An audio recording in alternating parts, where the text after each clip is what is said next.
പലരും നമ്മൾ കുറ്റപ്പെടുത്താറ്. അയാളെ കൊണ്ടൊക്കെ എന്താ ഒരു കാര്യം? ഉം. എന്നെയും കുറ്റപ്പെടുത്താം. ഇയാൾ ഈ ധന്യമേ ജീവിതം എന്ന് പറഞ്ഞിട്ട് എന്താ ഈ ലോകത്തിനൊരു പ്രയോജനം? എനിക്കെന്താ ഇപ്പൊ ഇയാളത് കേട്ടൊരു പ്രയോജനം? ഇപ്പൊ ഞാൻ അങ്ങനെ കോപ്പറേറ്റീവ് ബാങ്കിൽ ഇത്ര റുപ്യ ലോണുണ്ട്. പണ്ടം പണയം വെച്ച് എടുക്കാൻ പോകുമ്പോൾ എന്തെങ്കിലും കാശില്ല. ധന്യമീതനം കേട്ടോണ്ട് കാര്യം എന്താ? രമണ മഹർഷിയുടെ ചിന്തകൾ മനസ്സിലാക്കിക്കൊണ്ട് കാര്യം എന്താ പ്രയോജനം? നമുക്ക് സഹായമായിട്ട് വരിക എന്ന് പറയുമ്പോൾ നമ്മുടെ അപ്പോഴത്തെ വിചാരം സഹായം എന്ന് പറഞ്ഞാൽ പണം കൊടുത്തിട്ടുള്ള സഹായം മാത്രമാണ് എന്നാണ് നമ്മുടെ വിചാരം. പണം കൊടുത്താൽ സഹായം, എനിക്ക് പണം തരണം, അതാണ് സഹായം. അല്ല, പല രീതിയിലും സമൂഹത്തെ സഹായിക്കും. പ്രഭാഷണത്തിനും പ്രാധാന്യമുണ്ട്, നല്ല സാഹിത്യത്തിനും പ്രാധാന്യമുണ്ട്, നല്ല സിനിമയ്ക്കും പ്രാധാന്യമുണ്ട്. എങ്ങനെയൊക്കെ സഹായിക്കാം? ഒരാൾ പറയാണ്, എനിക്ക് ലോകത്തെ ഒന്ന് സഹായിച്ചാൽ കൊള്ളാമെന്ന്. ഒന്ന് പറഞ്ഞുതരാം. മറുപടി എഴുതിയോ? പണത്തിന് ബുദ്ധിമുട്ടുന്നവർക്ക് പണം കൊടുത്ത് സഹായിക്കുക. ബാക്കി പറഞ്ഞാൽ മതി. എഴുതി വെച്ചിട്ടുണ്ട്, ഇതിപ്പോ ഞാൻ കേൾക്കുന്നില്ല, നടക്കണ കാര്യമല്ല. പണത്തിന് ബുദ്ധിമുട്ടുന്നവർക്കൊക്കെ പൈസ കൊടുത്ത് സഹായിക്കാൻ പറ്റുന്ന ധനികരുണ്ടാകാം, സാധാരണക്കാർ പറ്റും. ഇടത്തരം ഒരാളോട് നിർത്തിയിട്ട് 10,000 രൂപ ചോദിച്ചാൽ വരെ അയാളെ ഉണ്ടാവില്ല. നമ്മളെ വിചാരം അയാളൊന്നും ബുദ്ധിമുട്ടില്ലാത്ത ആളാണ്. മാത്രമല്ല, പണം കൊടുത്ത് സഹായിക്കാൻ ഒരുക്കല്ല. ലോകത്തെ സഹായിക്കണം നിങ്ങൾ പറഞ്ഞല്ലോ, ഞാൻ ഇവിടെ എഴുതി വെച്ചിട്ടുണ്ട്, ശരിയല്ലേ? അടുത്ത് പറ, പണം കൊടുത്തിട്ട് വരും. രണ്ടാമത്തെ, ഇന്ന് ഏറ്റവും ബുദ്ധിമുട്ട് എല്ലാവരും അനുഭവിക്കുന്നത്, ശാരീരികമായിട്ട് നമുക്കൊരു പ്രശ്നം വരുമ്പോ ഹെൽപ്പിന് ആളെ കിട്ടാതിരിക്കും. ഇത് ചെറിയൊരു കാര്യമല്ല. നടക്കാൻ വയ്യ, ഇരിക്കാൻ വയ്യ, പടി കയറാൻ വയ്യ. ആസ്പത്രിയിലേക്ക് പോയ ആദ്യം ആരാ കൂടെ വന്ന ആള്? ബൈസ്റ്റാൻഡർ. ഇതല്ലേ ആസ്പത്രി ചോദിക്കുക. എനിക്ക് ആരുണ്ടെന്നുള്ള ചിന്ത എല്ലാവർക്കും ഉണ്ട്. ആരാണ് കൂടെ ഉണ്ടാവുക? ബൈസ്റ്റാൻഡർ ഇല്ല. ഒരു തവണ ആസ്പത്രിയിൽ പോയപ്പോ ആ നടന്നു പോകുമ്പോ ഒരു റൂമിലുള്ള കിടക്കുന്ന ഒരു സ്ത്രീ കയ്യോടെ കാണും. ഞാൻ വിചാരിച്ചു എന്നെ അറിയുന്നോണ്ട് വിളിക്കാവൂ എന്നുള്ളൊരു തെറ്റിദ്ധാരണമാണ്. പരിചയമില്ലാത്ത ആളെ വിളിക്കുന്നു. ആരാ, എന്താ, എനിക്ക് ഇന്ന മരുന്ന് വേണം, അത് കൊണ്ടുവരാൻ ആരും ഇല്ലല്ലോ. ഞാൻ വാങ്ങിക്കൊണ്ടിരാന്നുകൊണ്ട് വാങ്ങിക്കൊണ്ടിരുന്നു.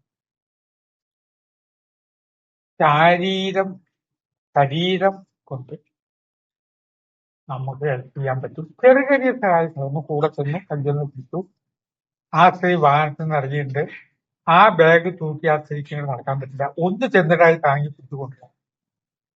സഹായമല്ലേ? പറ്റില്ല. ശാരീരികമായിട്ട് ശരീരം കൊണ്ട് വേറെ ആളെ സഹായിക്കാനും എനിക്ക് പറ്റില്ല. ഒന്നാമത്തെയും രണ്ടാമത്തെയും എഴുതി വെച്ചിട്ടുണ്ട്, അത് വെട്ടിക്കളയും. ഇനി വല്ലതും പറയാൻ പറയാം. ഇന്ന് ഏറ്റവും കോസ്റ്റ്ലി എന്താ അറിയും? നമ്മൾ ഇടയ്ക്കിടയ്ക്ക് ദേഷ്യം വരുമ്പോഴേ ഉപദേശമൊന്നും വേണ്ട, ഇങ്ങനെ പറയണവരുണ്ട്. ആരെ കണ്ടത്? ഉപദേശം വേണ്ടേ? അത് ഇവിടെ ഇഷ്ടം പോലെ ഉണ്ട്. നമുക്ക് വേണ്ടത് ഉപദേശമാണ്. കൂട്ടണം ദേശം. ദൈവത്തിന്റെ ദേശത്തോടു കൂടി ചേർത്തലാണ് ഉപദേശം. അല്ലാതെ 2 പെഗ് അടിച്ചോ എന്ന് പറഞ്ഞല്ല ഉപദേശം. അതെങ്ങനെ ഉപദേശമാവുക? ദൈവവുമായിട്ട് ചേർക്കുക. ഉപദേശം ദൈവവുമായി ചേർക്കത്തെ നന്മയുമായിട്ട് ചേർക്കുക. അയാൾക്ക് ഗുണമുണ്ടാകുന്ന ഒരു കാര്യം. ഡോക്ടറെ അടുത്ത് പോയിട്ട് ഉപദേശം നേടാൻ കാശ് കൊടുക്കണ്ടല്ലോ, വക്കീലിന് കാശ് കൊടുക്കണ്ടല്ലോ. ചെറിയ കാര്യം ഉപദേശം എന്ന് പറഞ്ഞാൽ ഇന്ന പോലെ ചെയ്തോളൂ, ഇന്ന സ്ഥലത്ത് പോയിക്കോളൂ. ഇന്നിപ്പോ ഉപദേശത്തിനൊക്കെ കാശ് വാങ്ങുന്നുണ്ട് എല്ലാ സ്ഥലത്തെങ്കിലും. ഗൈഡൻസ് ചെറിയ കാര്യമല്ല. നമ്മുടെ ഗൈഡൻസിനെ കാത്തു നിങ്ങൾ ഇന്ന പോലെ ചെയ്തോളൂ, അവിടെ എന്നാ ബസ് കിട്ടില്ല, ഇന്നോട്ടേ പോയിട്ടുണ്ടെങ്കിൽ ഓട്ടോയിൽ കാശ് കൊടുക്കേണ്ടി വരും, അതിനു പകരം ഇന്ന പോലെ ചെയ്താൽ ബസ് ചാർജ് കൊണ്ട് നമുക്ക് സ്ഥലത്തെത്താം. ഉപദേശമാണ്. ഈ 3 ഇന്നെ കിട്ടില്ല. എനിക്ക് ഭാഗം പറ്റില്ല. ഉപദേശം കൊടുക്കണം. ശരി, നിങ്ങൾ പറയുന്ന ഏതു വരിയും മറ്റൊരാൾക്ക് സാന്ത്വനമാകുന്ന രീതിയിൽ സംസാരിച്ചുകൂടെ? സാന്ത്വനത്തിലേക്ക് എത്തിക്കണം. DC ബുക്കിന്റെ പുസ്തകമാണ് സാന്ത്വന ചിന്തകൾ. എന്റെ പുസ്തകം DC അടിച്ചെന്നാണ് വിചാരം. അത് എങ്ങനെ പോയാലും ഒരു സാന്ത്വനമായി വരണ്ടേ? ആഹാ, അവിടെ വേണമല്ലേ. കണ്ടിട്ട് ക്യാൻസറാ തോന്നുന്നുണ്ട് സാന്ത്വനം. ക്യാൻസറാണെന്ന് ഇങ്ങോട്ട് പറഞ്ഞാൽ ക്യാൻസറൊക്കെ ഒരു പൂക്കളോ ഇന്നാള് ക്യാൻസർ ഉണ്ടെയൊക്കെ മാറിയില്ലേ? ആധുനിക ശാസ്ത്രം എത്രമാത്രം പുരോഗമിച്ചു, അതൊക്കെ മാറ്റാൻ എന്ന് വേണ്ടേ പറയാൻ. ഏറ്റവും നെഗറ്റീവായ വരികൾ മാത്രം പറഞ്ഞിട്ട് ടെൻഷൻ ഉണ്ടാക്കുന്നു. ഓരോ വരിയും കേൾക്കുന്നവർക്ക് സാന്ത്വനമായിട്ടുള്ള സാന്ത്വനം എനിക്ക് അറിയില്ല. സാന്ത്വനം നെഗറ്റീവ് പറയാതിരുന്നാൽ മതി. സാന്ത്വനമൊന്നും എന്നെ കൊണ്ട് പറ്റില്ല എന്ന് പറയരുത്, നെഗറ്റീവ് പറയരുത്. അയൽവാസിയോട് അയ്യോ എനിക്ക് ഒട്ടും നടക്കാൻ വയ്യ വിയ്യാറെ, നടക്കാൻ വയ്യില്ലെങ്കിൽ താങ്ങാൻ നിങ്ങളുടെ പേരക്കുട്ടിയില്ലേ, മിടുക്കനല്ലേ അവൻ, ഫസ്റ്റ് റാങ്ക് ഇവനായിരുന്നു എന്ന് പറഞ്ഞു വിട്ടു, കുട്ടിക്കൊരു സന്തോഷം. സാന്ത്വനവും അമ്മ ഭാഗ്യവതിയല്ലോ. ഈ ഭാഗ്യം ഇല്ലാത്തവർ എത്ര പേരുണ്ട്? അതാണ് സ്വാതന്ത്ര്യം. ആ സ്വാതന്ത്ര്യത്തിന്റെ ഒരു കാര്യം കിട്ടുമ്പോ സഹായത്തിനായി നടക്കുന്ന ഒരു വ്യക്തി ഭിക്ഷാടനത്തിന് കണ്ടപ്പോ 4 തവണയല്ലോ വരുന്നു എന്ന് ചോദിച്ചപ്പോ പറഞ്ഞു ഇത്തവണ വന്നത് എനിക്ക് മാനസികമായിട്ടൊരു സഹായം കിട്ടാനാണ്. പൈസ അല്ല ഉദ്ദേശം, എനിക്കൊരു സ്വാതന്ത്ര്യം. വേദന ഇതൊക്കെ വേദന വേണ്ടേ പറയാൻ. ഇന്ന് ചുറ്റും ദുർജനങ്ങളാണ് താമസിക്കുന്നത്. അവരുടെ ഒരു വാക്കും സാന്ത്വനം അല്ല. മദ്രാസിലെ ഏറ്റവും കൂടിയ ആശുപത്രിയിൽ പോയി അഡ്മിറ്റ് ചെയ്തോ? അതിന്റെ പൈസ ഈ വ്യക്തിയുടെ കയ്യിലുണ്ടോ? അപ്പൊ അത് വേണോ പറയാൻ? ഇത് ഗ്യാസ് ട്രബിൾ ആയിരിക്കുന്നത്. ആ കുട്ടി കുറച്ചു നേരം വിശ്രമിക്കട്ടെ, വേണം നിട്ട് കൊടുക്കുക. ഇതല്ലേ സ്വാതന്ത്ര്യം? ഈ 4ഉം എനിക്ക് വയ്യ. 5ാമത്തെ ഒരു കാര്യം, മനസ്സിൽ നല്ലത് വിചാരിച്ച അവിടെ ഇരുന്നാൽ മതി. കാക്ക വന്നാൽ കൊത്തുന്നു, കാക്കയ്ക്കും വിശപ്പില്ല, തിന്നട്ടെ.